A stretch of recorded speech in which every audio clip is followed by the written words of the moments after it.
How's it going, guys? Miroki here, and welcome to part 3 of what each NHL team should be doing at the NHL trade deadline on March 1st.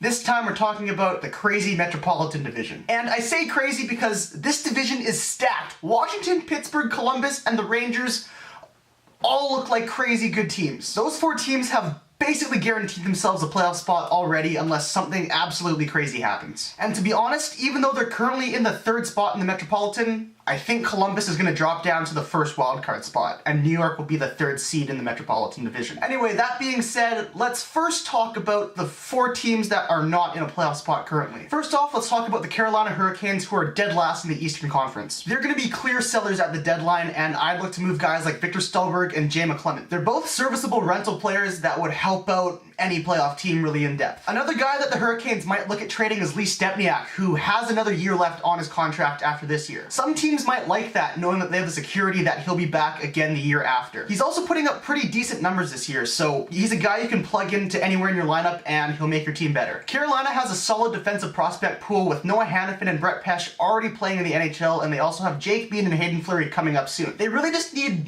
1 or 2 more forwards to go and play with Elias Lindholm, Victor Rask, Teuvo Teravainen, Sebastian Aho, Julian Gauthier is coming up, so yeah, just maybe a couple more forwards and they should be set. Next up, we have the New Jersey Devils, who are really lacking depth at defense. They really only have Steve Santini as a legitimate defensive prospect, so they should be looking to acquire some more draft picks this year. If I'm them, I'm definitely looking at moving P.A. Parento for a second, maybe a second and a third, something like that. He signed to a pretty cheap contract and he's a reliable depth scorer. The Devils have 9 draft picks this year, including 2 seconds, 2 thirds, and 2 fourths. Even though this draft isn't really regarded as a super strong one, hopefully they can find a defensive prospect with one of those picks. And now we have the Philadelphia Flyers, who in my opinion have a really good shot of getting the last wildcard spot. I think they're in a really good spot right now and looking ahead in the future. The Flyers have insane defensive depth. They already have Ivan Provorov and Shane Gostisbehere playing in the NHL, and they still have Robert Haig, Sam Morin, Travis Sanheim, and Philip Myers waiting ready in the wings. I really like Philadelphia's forward core as well. Travis Konechny I think is going to be one hell of a player,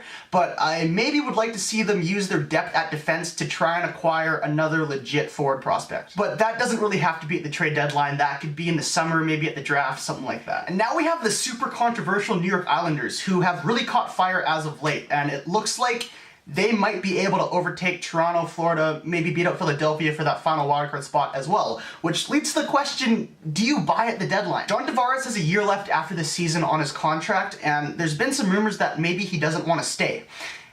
Now, if you're Garth Snow, do you maybe buy at the deadline to show Tavares that you're serious about winning? I think their D-core is really solid with Leddy, Hamonic, and DeHaan, and they have some great forward prospects in Anthony Beauvillier and Matthew Barzal. Maybe you see how this team does this year, see if they sneak into the playoffs, and then next year you hope you get a bunch of growth from your rookies, and that's able to push you over the top for the playoffs. But I could also see the Islanders going heavily after Matt Duchene or Gabriel Landeskog just to give John Tavares another legitimate start. Okay, so now we have a team that reminds me of the 2012 edition of the Vancouver Canucks, the New York Rangers. They've been a team at the top of the league for what feels like forever. And when that happens, your prospect pool tends to get very shallow. Just look at the Canucks. Henrik Lundqvist isn't getting any younger, and neither is Mark Stahl, Dan Girardi, or Ryan McDonough. So if I'm them, I'm going all in this year. I'd try to make a move for Jarome Iginla, Radim Verbata, Patrick Sharp, Thomas Vanek, Cody Franzen, people like that. I really think Alain Vigneault deserves a Stanley Cup win. Alright, now we're moving on to the Columbus Blue Jackets, who are going to be a scary, scary team in the next 2 to 3 years. They are an unreal young team right now, and I wouldn't touch a single thing. I'd just ride this out, see if they make the playoffs, and if they do,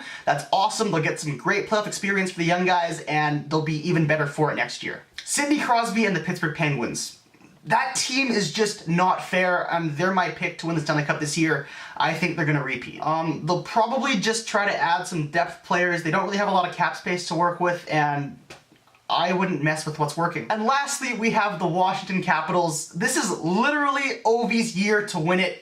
I cannot believe he hasn't won one yet. And this is the deepest Washington team I think he's ever been on. The goal scoring has really been spread out this year, and he's not being relied upon to pot 50, 60 goals a season now. So if I'm the Capitals, I'm going all in too, but I probably wouldn't try to add a scorer. I'd maybe add some more bottom 6 depth guys like Martin Hanzal or Patrick Eaves. Anyway, so that's going to do it for me for this week. Thank you so much for watching. I hope you enjoyed. I'm back home for reading week, so I'm not quite sure if I'll be able to get a video out Friday for Canucks Last Week.